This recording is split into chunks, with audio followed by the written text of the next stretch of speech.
Hello and welcome to the India Today Business Today studio here at the World Economic Forum in Davos.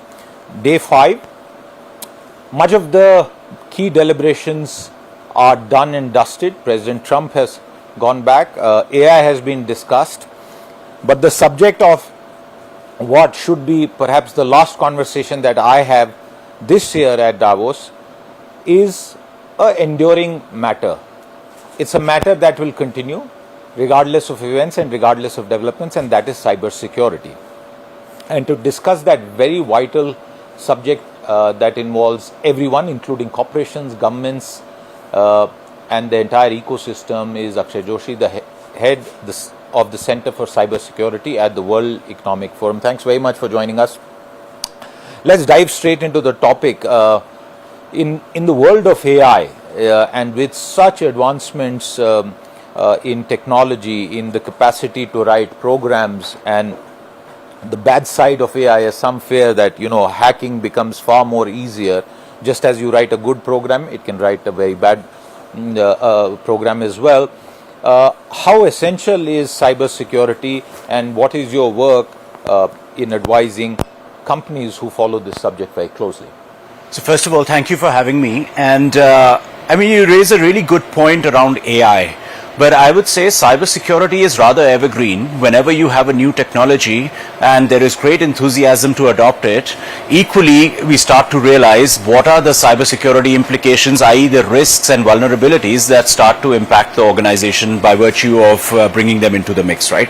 Now, AI is particularly interesting because from the moment AI came into the mix, there has been great adoption. In fact, we published a report called the Global Cybersecurity Outlook Report, where last year we asked respondents how many of them were testing for security of the tools that they were bringing into the enterprise. Just 37% reported that they were doing anything. But here's the good news. When we did it this year, we basically discovered that 64% of all organizations are today testing for security. Okay. So I think we're making progress in that regard. So that's the good news. But if you go on the other side, respondents also believe that 87% of them that cyber-enabled vulnerabilities are the AI-enabled vulnerabilities are the greatest cyber risk. So it's both sides of the same coin. At the same time, there is great promise that AI holds as well. At the Center for Cybersecurity, we are running a program which is around how can AI be harnessed to empower cyber defenders. If we are looking at areas such as anomaly detection, if you want to look at trends or insider threats, if you look at things that look not quite normal in terms of the daily functioning, AI can be good at identifying those, and I think there's great promise. I'll say one last thing around AI. In cybersecurity, for the longest time, we've been talking about the deficit of human talent, right? So roughly shortages around 5 million or something. So in that light, if you look at AI, any help that the sector can get is much wanted, and AI starting to work together with the workforce can really enhance capabilities. In the present geopolitical circumstances, it's very clear that cybersecurity has a far more serious edge as well, because it's a element which is part of warfare as well. How is the intersection of geopolitics and cybersecurity playing out right now? So, geopolitics is deeply intertwined with cybersecurity. In fact, it's become a defining feature of cybersecurity strategies. At one level, if you look at the large organizations, again, as demonstrated by the report, 91% of organizations, large organizations, are now factoring in geopolitics into their cyber strategies. What is the reason for that? The reason is that either organizations can be the target of attacks, for example, if you're critical infrastructure, grids, etc., yes, or you can be caught in the crosshairs. Now, the other dimension of this is overall confidence, and we checked for that. We asked our respondents, how confident are you in your nation's ability to address cyber incidents or safeguard against cyber incidents? 31% of our respondents said low confidence in their nation's ability to protect. Now, if we look across regions, there is a diversity.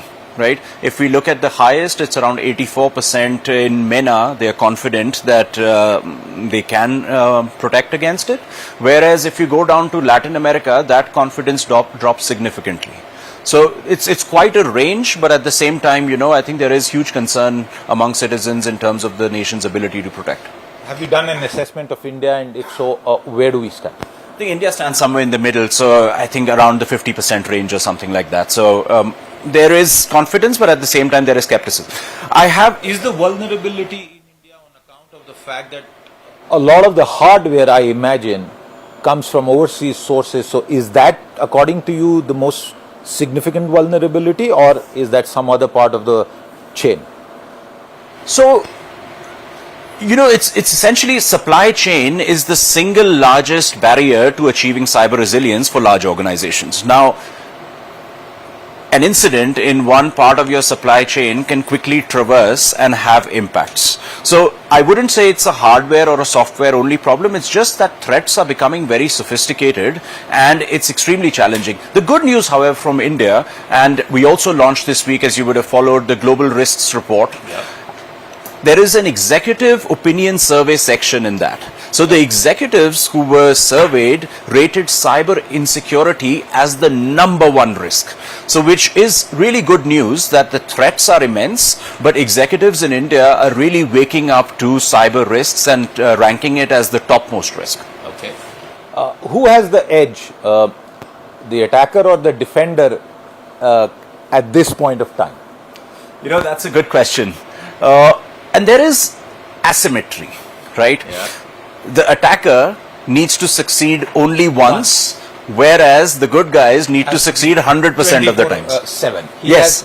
So constant vigil, and that old saying, eternal vigilance is the price for liberty. So if we could apply it in this context as well. Absolutely. So the interesting element here is that organizations have come to make peace with the reality that these attacks will happen. So it's not about, a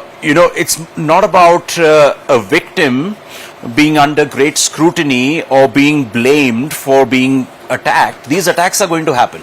What you should be rating the good guys is, what is the resilience? What is the speed with which you can bring your systems back to normal? I think in the cybersecurity space or in industry overall, we've not done as good a job in that. Still, there is a certain stigma associated with having an incident because the questions are, they must not have been prioritizing cybersecurity. That's why they got attacked. I think we're moving past that. These attacks will be more and more frequent, but we should be judged more on our response and resilience and not so much whether we were attacked. I'm reminded of by your words right now about something that's panned out with a very large Indian auto company which operates in Europe, and they were virtually crippled on account of a cyber attack. The key thing of that company, which is owned by an Indian auto major, was that the information flow to the public and other stakeholders, the media, people criticize that. So I get that stigma point. I don't know if that was the case in this instance. That's why I'm kind of hedging on connecting it directly. But yes, this is a significant point. So if a company were to suffer a breach, what would you advise them? What's the best way to assure all stakeholders own up and then go back to the drawing board and strengthen your defenses? What is the ideal way? So I think it's a difficult question because each one needs to evaluate their response. So there's no right and wrong answers. Having said that, preparing for cyber incidents starts much before the incident. You need to make sure that your senior leadership is doing enough tabletop exercises so when the incident happens, you have muscle memory. I'll give you an example. There was one organization that at one point in time was attacked. What meant was that if you look at the enterprise phones, all your phone directory and all is through your internal systems. Yeah. So the moment the incident happened, you basically lost access to who you could call as well. So If you look at backup mechanisms, you should probably have the numbers of critical people listed, so at least you can reach out to people and have a response. So this is just one example, but I think overall, what are the actions that need to be taken? All of that needs to be conformed with. In a lot of countries, India included, there are reporting requirements that are there. So it's really important to assess the incident in quick time, make the regular reports, and reporting is actually a really important element. Obviously, the timelines are invariably under scrutiny, whether they are justified or not, but the ethos of reporting is important. If you're targeted today, these same threats are, pervasive and going to other organizations as well. So if others can be informed, then, you can possibly prevent such incidents from happening. So to summarize, I would say focus on preparing beforehand. You need the right backups, etc. And the focus should be on bringing the systems back up as soon as possible.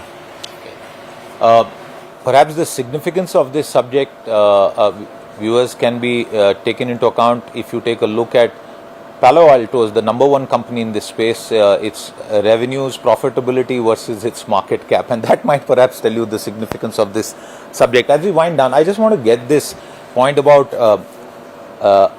trust, and this is in the backdrop of Davos, because the global capitalist elite comes in and discusses all significant issues that impact companies. We started with the theme of geopolitics.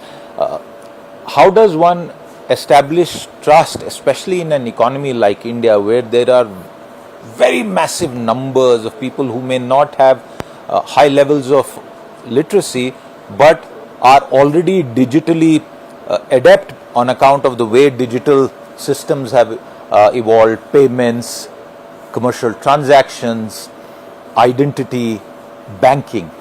How does one get such a vast multitude of numbers to trust digital systems? You raised probably the point that is personally something that I'm most concerned about. If you look in the past few years, there has been massive digitization, people on the mobile carrying out, and India is a shining example of how you really benefit from good payment services, etc.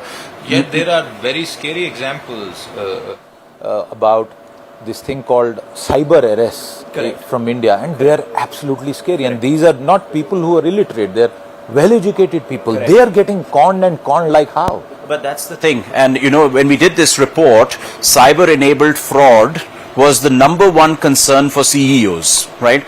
If we look at cyber-enabled fraud, 73% of all the people that we surveyed, and by the way, this report went out to over 850 respondents, 73% of them said that either personally or through someone in their network, they have experienced cyber-enabled fraud.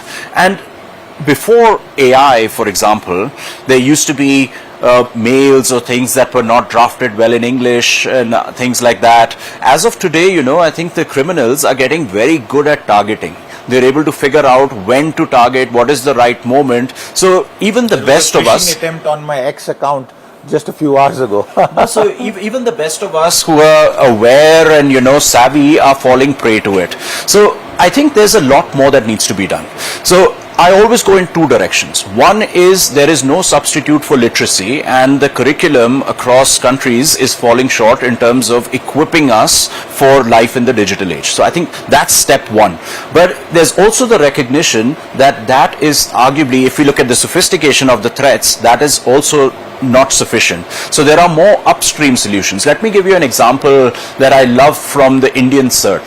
The Indian CERT, the Computer Emergency Response Team, they've come up with an initiative a few years ago, Cyber Swachh Bharat. Mm-hmm. Now, why I like this initiative particularly is because for privacy reasons, the CERT cannot know who the owner of a particular IP address is. Oh, okay. But the telco does know it. So the CERT is able to identify what are the devices that are infected with the IP. That information is then shared with the telco. The telco informs the individual that your device might be infected, and there are also partnerships that the CERT has struck with private companies who can then provide the tools to clean up the device. Last, when I was speaking with the officials, they said that this has coverage of roughly around 850 million or so people. So think of the power of public-private collaboration, and this is to me one of the best examples of how, when we start to collaborate, we can safeguard privacy and yet have a very big upside. Because in the telecom space, the KYC or the know your customer is the responsibility of the telco that issues the SIM card or connects that customer, and that is why this works fantastically well. Akshay, I've learned several things from this conversation, and very clearly this is an emerging issue, whether it is a multi-billion-dollar corporation. They got hit in the as the example that I tried to cite, and then individuals, and therefore cybersecurity is not a very distant subject. We are not discussing Mars. For everyone, it is a real issue, and God forbid anyone could be impacted, and therefore any work that is done to enhance this is commendable. Akshay, thank you very much for your time with us today. With that, it's a wrap here from the India Today Business Today studio at the World Economic Forum in Davos. I'll see you again. Until then, goodbye.